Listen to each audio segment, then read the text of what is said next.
Assalamualaikum warahmatullahi wabarakatuh. Waalaikumsalam warahmatullahi wabarakatuh. Selamat pagi semuanya. Pagi. Sebelum kita mulai, saya mau tanya nih, jenderal perang paling jenius dalam sejarah Islam, kira-kira siapa yang terlintas di pikiran kalian? Khalid bin Walid. Wah, benar. Jadi hari ini kita akan belajar tentang satu nama yang mungkin belum semua familiar, tapi prestasinya luar biasa. Seorang jenderal yang dalam lebih dari 100 pertempuran besar dan kecil belum pernah kalah sekalipun. Namanya dijamin akan membuat kita kagum sekaligus belajar banyak tentang kepemimpinan dan perubahan. Dialah Khalid bin Walid bin Al-Mughirah dan Al-Makhzumi, sang pedang Allah. Mari kita mulai petualangan sejarah kita. Ya. Pertama itu masa awal musuh yang ditakuti. Khalid lahir di Mekah dari keluarga bangsawan Quraisy. Sejak muda ia sudah menunjukkan bakat strategi perang yang luar biasa. Tapi di awal dakwah Nabi Muhammad SAW, dia di pihak manakah Khalid berdiri? Betul, di pihak musuh Islam. Bahkan dialah dalang dibalik kekalahan kaum muslimin di pertempuran Uhud. Menurut kalian bagaimana perasaan seorang sejenius Khalid melihat Nabi dan para sahabat justru semakin kuat meski ia sendiri yang berusaha mengalahkan mereka? Itu yang kedua, titik balik cahaya hidayah. Hikmah Allah sungguh besar. Setelah perjanjian Hudaybiyah yang menunjukkan keluhuran akhlak Nabi, hati Khalid mulai luluh. Ia pun memutuskan untuk memeluk Islam di tahun 8 Hijriah. Coba bayangkan teman-teman, apa tantangan terberat yang harus dihadapi Khalid saat pertama kali bergabung dengan kaum muslimin? Gimana itu mas? Bingung itu kak.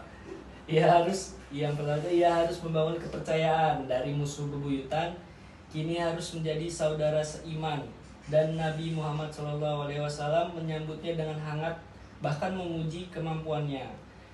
3. Puncak kejayaan sang strategi tak terkalahkan. Masuknya Khalid ke Islam bagai pedang tajam yang telah menemukan sarungnya yang tepat. Di pertempuran Mu'tah, saat 3 pemimpin pasukan gugur, Khalid mengambil alih dan menyelamatkan pasukan dan dari kepungan. Karena itu Nabi memberinya gelar Saifullah. Sekarang saya tanya kalian, di era Khalifah Abu Bakar ada 2 kekaisaran superpower, Persia di timur dan Romawi di barat. Menurut strategi kalian, mana yang harus ditaklukkan lebih dahulu dan mengapa? Khalid bin Walid justru memimpin penaklukan kedua-duanya secara hampir bersamaan.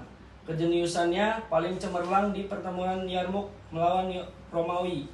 Dengan pasukan jauh lebih sedikit, ia melakukan manuver berani, memindahkan seluruh pasukan di malam hari untuk mengepung musuh. Menurut kalian, kunci kemenangan Khalid lebih terletak pada jumlah pasukan atau kecerdikan strategi? Banyak. Ujian terbesar kepatuhan sejati yang keempat. Namun hidup bukan banyak tentang kemenangan saat Khalid Umar bin Khattab berkuasa. Khalid dicopot dari jabatan tertingginya. Jika kalian berada di posisi Khalid sudah berjasa sangat besar lalu diturunkan jabatannya, kira-kira apa reaksi yang mungkin muncul? Inilah teladan agung Khalid. Ia menerima keputusan itu dengan ikhlas, bahkan tetap berjuang sebagai prajurit biasa. Ia membuktikan bahwa ia berjuang untuk Allah, bukan untuk pangkat. Saat wafat, ia sedih karena tidak mati syahid di medan perang. Penutupnya, jadi setelah mendengar kisah beliau, menurut kalian apa 3 kata kunci yang paling menggambarkan Khalid bin Walid? Ayo, yang pertama tuh berkubah, strategis, taat, dan berdakwah. Nah, jadi Khalid bin Walid mengajarkan bahwa pahlawan sejati bukanlah yang tak pernah jatuh, tetapi yang bangkit untuk membela kebenaran dan yang hatinya selalu tunduk kepada sang pemilik segalanya.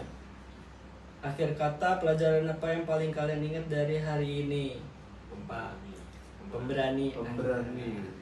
Oke, terima kasih. Cukup sekian itu yang bisa saya sampaikan. Wabillahi taufiq wal hidayah. Wassalamualaikum warahmatullahi wabarakatuh. Waalaikumsalam warahmatullahi wabarakatuh.